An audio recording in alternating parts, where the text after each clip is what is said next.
पश्चिम बंगाल में विशेष गहन पुनर्निरीक्षण यानी एसआईआर को लेकर सुप्रीम कोर्ट ने अहम आदेश दिया है। अदालत ने कहा है कि चुनाव प्रक्रिया की पवित्रता बनाए रखना सबसे जरूरी है। चुनाव समय कम है और काम बहुत बड़ा, ऐसे में न्यायिक अधिकारियों की संख्या बढ़ाना बेहद जरूरी है। इसी को ध्यान में रखते हुए सुप्रीम कोर्ट ने कलकत्ता हाई कोर्ट के मुख्य न्यायाधीश को अतिरिक्त सिविल जज तैनात करने की अनुमति दी है। सुप्रीम कोर्ट ने यहां स्पष्ट किया कि कलकत्ता हाई कोर्ट के मुख्य न्यायाधीश 3 साल से अधिक अनुभव वाले सिविल जज, चाहे वे सीनियर डिवीजन के हों या जूनियर डिवीजन के, एसआईआर प्रक्रिया में लगा सकते हैं। यदि इसके बाद भी मानव संसाधन की कमी हो तो झारखंड और उड़ीसा हाई कोर्ट से सेवारत या सेवानिवृत्त न्यायिक अधिकारियों की मदद ली जा सकती है। अदालत ने दोनों राज्यों के मुख्य न्यायाधीशों से ऐसे अनुरोध पर सहानुभूतिपूर्वक विचार करने को कहा है। सुनवाई के दौरान बताया गया कि अब तक 294 जिला और अतिरिक्त जिला जज एसआईआर के अंतिम चरण में तैनात किए गए हैं, जिसके बावजूद ये संख्या पर्याप्त नहीं है। हाईकोर्ट के मुख्य न्यायाधीश ने बताया कि यदि एक जज रोज 250 मामलों को सुनवाई करे तो भी पूरी प्रक्रिया को पूरा करने में लगभग 80 दिन लगेंगे, जबकि अंतिम मतदाता सूची 28 फरवरी को प्रकाशित होनी है, इसलिए समय की भारी कमी है। ऐसे में आइए अब हम आपको बताते हैं कि कलकत्ता कोर्ट को कौन कौन से निर्देश सुप्रीम कोर्ट ने दिए हैं। मुख्य न्यायाधीश अतिरिक्त सिविल जज यानी कि सीनियर और जूनियर डिवीजन तैनात कर सकते हैं जिनके पास कम से कम 3 साल का अनुभव हो। पहले से तैनात जिला और अतिरिक्त जिला जजों के अलावा जरूरत के अनुसार न्यायिक अधिकारी लगाए जा सकते हैं।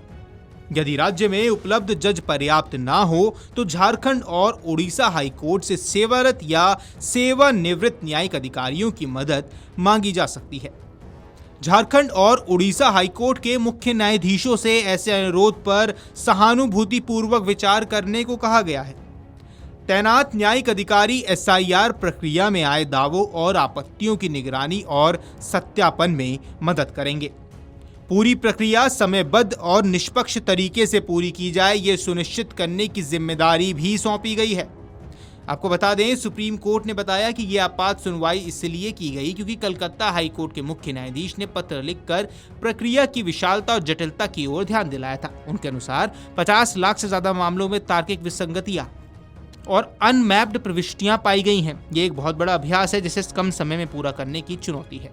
अदालत ने चुनाव आयोग को 28 फरवरी 2026 को अंतिम मतदाता सूची प्रकाशित करने की अनुमति दी है। साथ ही कहा कि नामांकन का अंतिम तारीख तक पूरक सूची जारी की जा सकती है। संविधान के अनुच्छेद 142 के तहत अदालत ने आदेश दिया कि पूरक सूची में शामिल मतदाताओं को भी अंतिम सूची का हिस्सा माना जाएगा। सत्यापन के दौरान आधार कार्ड, कक्षा 10 के प्रवेश पत्र और पास प्रमाण पत्र को मान्य दस्तावेज माना जाएगा।